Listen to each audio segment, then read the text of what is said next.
চলুন আজকে আমরা দেখে আসি মিফতার জন্মদিনের দ্বিতীয় পার্ট এবং শেষ পার্ট এটাই হবে। হ্যালো, আসসালামু আলাইকুম।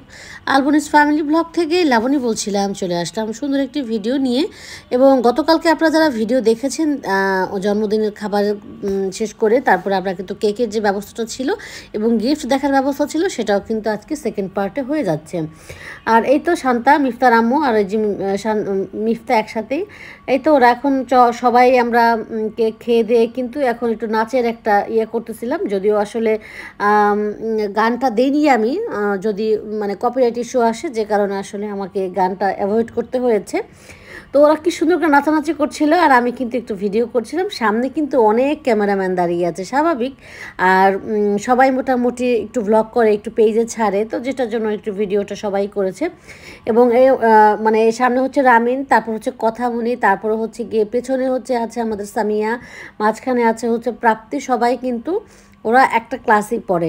এই তো তারপরে হচ্ছে ওদের নাচানাচি করার পর দেখাদেখির পরে আমরা এখন গিফটে চলে আসছি। কে কী গিফট দিয়েছে সেটা নাই বললাম, শুধু গিফটগুলো দেখে যান, খুবই সুন্দর হয়েছে। সবই মোটামুটি আড়ঙেরই গিফট। আসলে স্বাভাবিক, মানে আড়ঙের একটা জিনিস কিনতে গেলে না ভালো লাগে যে কাপড়টা খুব সফট থাকে, দেশি কাপড় আমাদের, তাই না? তো সব কিছু মিলিয়ে আমাদের কাছে মানে খুব প্রেফার করি যে আমরা মানে বাচ্চাদের ড্রেসের ক্ষেত্রে একটু ইয়ে হবে, কি বলে, একটু সফট হবে, সুতি টাইপের কিছু হবে, ভালো লাগে আর কি। আর যেহেতু আমাদের আড়ংটা যেহেতু আমাদের বাসার সবারই মোটামুটি কাছে হয়, সো গিফটের জন্য আমার কাছে এখানেই আমার কাছে খুব বেস্ট মনে হয়। যদিও ছোট বাচ্চা মানুষ, তারপরেও দেখা যায় কি এই টাইপের ছাড়া আসলে তেমন একটা মানে পাওয়া যায় না। এখন একটু বড় হয়ে গেছে, না পুতুল না মানে খেলা অন্য কোনো কিছু কিন্তু আমরা তেমন একটা মানে মাথায় আসে নাই।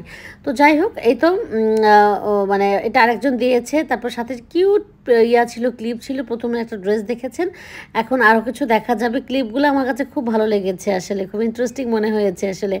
তো যাই হোক, আসলে মানে বাচ্চা মানুষ দেখেই খুশি, মানে খুশি বলতে হচ্ছে কি আমারই তো ভালো লাগে এই টাইপের কাপড় চোপড় দেখলে, মনে হয় কি আমি পরে বসে থাকি। আর এটা ছিল আরেকটা ড্রেস, এটা হচ্ছে নিচের অংশটা, আর এটার এই স্কার্টের উপরের অংশ হচ্ছে গিয়ে এটাও খুব সুন্দর হয়েছে, কালারটাও খুবই সুন্দর লেগেছিল, পিঙ্কের মধ্যে। আর এই যে উপরের এটাকে কি যেন বলে, মানে আবায়া নাকি মতো একটু ড্রেসের একটু যে ডিজাইন, এটা কিন্তু সেটা হয়েছে। আমার কাছে এত ভালো লেগেছে, মনে হয় বড় সাইজ হলে কিন্তু মানে কিনতে পারতাম, মানে আমি পড়তে পারতাম, এরকম মনে হয়, এরকমই লাগে আসলে। আর এই তো সাথে কিন্তু যারা যারা গিফট দিয়েছে তাদেরকেও কিন্তু নামটা নাই বললাম। এই যে একটা গিফট ছিল, এটা আসলে খোলা হয়নি, এই যে ভাবির হাতে কি চকলেট টকলেট ছিল কিনা ঠিক জানি না, এই জন্য খোলা হয়নি। এতগুলো বাচ্চার মধ্যে না খোলাটাই ভালো ছিল। আর এই যে একটা গিফট আসছে, যেটা মানে খোলা হবে আস্তে আস্তে। আর সত্যি কথা বলতে কি, আসলে গিফট আমার কাছে তেমন একটা ইম্পর্টেন্ট মনে হয় না। কেন জানেন? কারণ হচ্ছে সবাই মিলে যে একটা আড্ডা, গল্প, তারপর বাচ্চারা মিলে একটা আনন্দ করেছে। আর এটা দিয়েছে প্রাপ্তি, ওর নাম স্পেশালি বললাম এই জন্য, কারণ ওর খুব পছন্দের একটা জিনিস, এটা খুব মানে দেখে খুব ভালো লেগেছে। পাশে কিন্তু একটা বাটি দেওয়া হয়ে, বাটির ছবিও দেখেছেন আপনারা।